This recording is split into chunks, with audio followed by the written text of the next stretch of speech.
Los Angeles, January 15, 1947. Betty Bersinger strolled down Norton Avenue, pushing her 3-year-old daughter in a stroller. Their peaceful morning walk took a horrifying turn as they approached the vacant lot at 39th Street. Lying in the overgrown grass, pale and eerily posed, was the body of a young woman. Her torso was severed at the waist, the two halves carefully arranged a foot apart. The woman's face was frozen in a grotesque Glasgow smile, her dark hair splayed around her head like a morbid halo. Bersinger rushed to a nearby house and called the police. The victim, soon identified as 22-year-old Elizabeth Short, would forever be known by a chilling moniker, the Black Dahlia.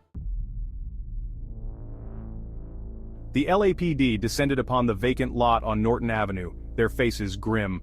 The scene was meticulously documented, every detail scrutinized for clues. The body, drained of blood and carefully washed, bore the marks of a depraved and calculating killer. Dr. Frank Lombard, the Los Angeles County Medical Examiner, conducted the autopsy. His findings painted a gruesome picture. Elizabeth Short had been subjected to unimaginable torture before her death. The killer had meticulously drained her body of blood, a detail that spoke to a chilling level of premeditation. The Glasgow smile, a gruesome wound carved into her face, hinted at a sadistic pleasure taken in her suffering. Despite their best efforts, the detectives found themselves hitting dead end after dead end. The lack of blood at the scene suggested that Elizabeth had been killed elsewhere, her body transported to the vacant lot after death. The Black Dahlia case had captured the attention of the public, the gruesome details splashed across newspapers nationwide. As the investigation into Elizabeth Short's murder stalled, a series of bizarre and unsettling events began to unfold. Letters, penned in crude block lettering, arrived at the offices of the Los Angeles Examiner, their contents sending chills down the spines of even the most hardened detectives. The letters, signed simply the Avenger or the Black Dahlia Avenger, taunted the police, claiming responsibility for the murder and promising more killings to come. The writers seemed to relish in the notoriety of the case, reveling in the fear and uncertainty gripping the city. One letter in particular sent a wave of shock and revulsion through the city. It contained Elizabeth Short's purse and identification, items that had vanished from the crime scene. Were these letters the work of a twisted mind seeking attention, or were they genuine communications from the monster who had taken Elizabeth Short's life? The investigation into the Black Dahlia murder took another strange turn with a discovery on a desolate stretch of beach near Los Angeles. A lifeguard, making his rounds along the shoreline, stumbled upon a chilling sight, a man's body lying lifeless on the sand. The man, identified as Joseph Gordon, was fully clothed, his pockets emptied except for a single note. The note, penned in shaky handwriting, revealed a desperate and tortured soul. "I can't go on anymore," it read. "I killed the Black Dahlia." Gordon's apparent suicide note sent shockwaves through the investigation. Could this be the break they had been waiting for? Had the man who had terrorized Los Angeles taken his own life, haunted by the gravity of his crimes? The note was immediately turned over to the LAPD, who subjected it to rigorous analysis. The results were inconclusive. The writing style was similar, the tone unhinged and erratic, but there was no definitive proof that Gordon was the author of the taunting letters. As the investigation into Elizabeth Short's murder dragged on, the case took on a life of its own, fueled by a media frenzy and a public hungry for answers. Newspapers across the country splashed the Black Dahlia's face across their front pages, the gruesome details of her murder becoming a morbid source of fascination. The Los Angeles Examiner in particular became deeply entangled with the case. The newspaper's editor, James Richardson, saw the Black Dahlia story as a way to boost circulation, a sensational tale that could captivate readers and solidify the Examiner's position in the city. Reporters were dispatched to chase down every lead, to interview anyone who might have even the slightest connection to Elizabeth Short.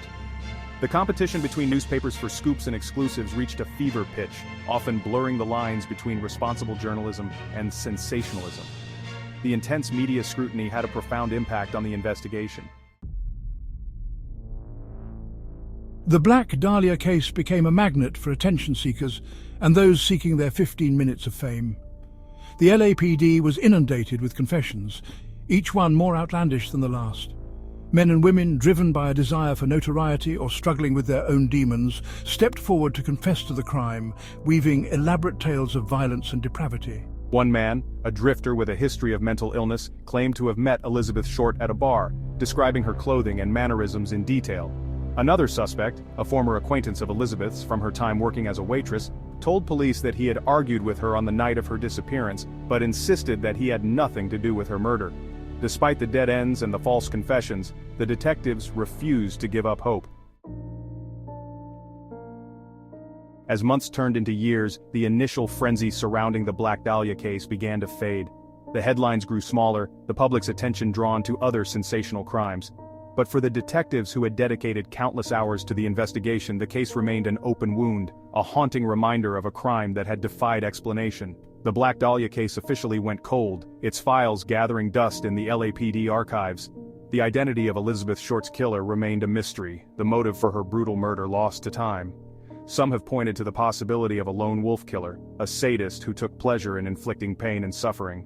Others have speculated about a conspiracy, suggesting that Elizabeth Short's murder was the work of organized crime or even a cover-up involving corrupt officials.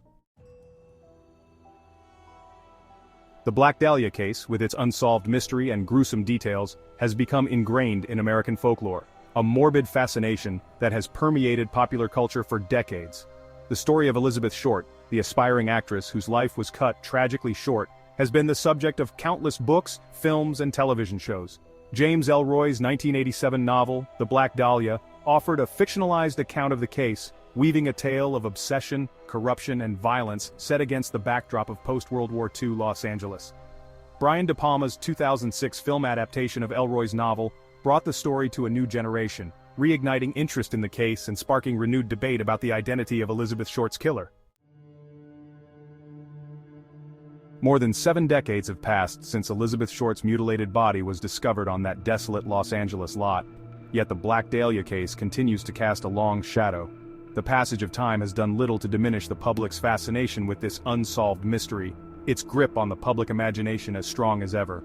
Perhaps it is the sheer brutality of the crime, the meticulous nature of the killer's actions, that continues to shock and horrify. Whatever the reason, Elizabeth Short's tragic fate serves as a stark reminder of the darkness that can lurk beneath the surface of even the most glamorous cities, a chilling testament to the capacity for evil that resides within the human heart.